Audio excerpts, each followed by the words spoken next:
Welcome to the University of Iowa School of Journalism and Mass Communication. Here, students get a variety of experiences outside the classroom. One unique thing about our school is we are home to the Daily Iowan, an independent student-run newspaper.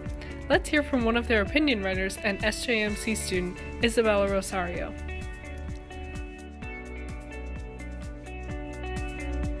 My name is Isabella Rosario. I'm a junior and I'm double majoring in journalism and mass communication and ethics and public policy with a specialization in sociology, and I'm minoring in English.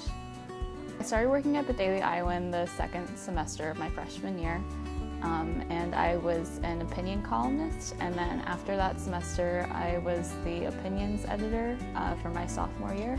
And so I wrote columns and editorials, and then I also oversaw a staff of about 10 columnists, and would have to fill the page every week, and so we would meet and go over stories and I would send them in.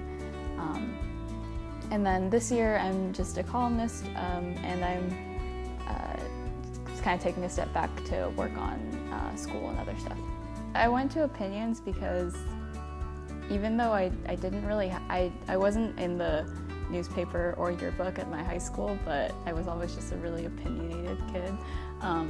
And so I thought it would be more productive to translate that into a 500 to 600 word story. Even in news stories I've done for like Little Village magazine, I like to bring in some of my own perspective. I think the best thing about working at the Daily Iowan is it's a very realistic newsroom experience. We're independent from the university.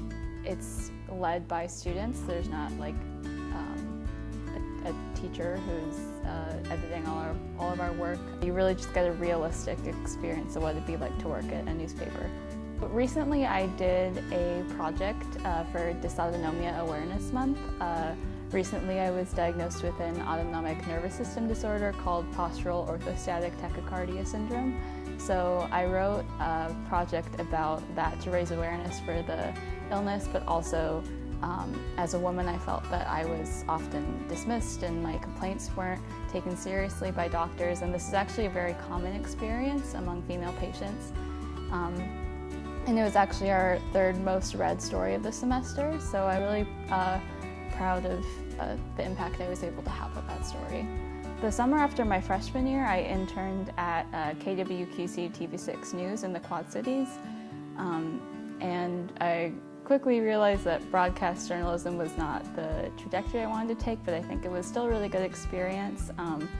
And then last summer I interned at Little Village magazine in Iowa City, which is an alt weekly, and I wrote different community stories on like everything from a local gardener to the Students Against School Shootings movement here in Iowa City. I really like the idea of magazine freelancing. I know that that's not always the most stable career path, so ideally I would like to be able to do that, probably with a more stable editing career on the side.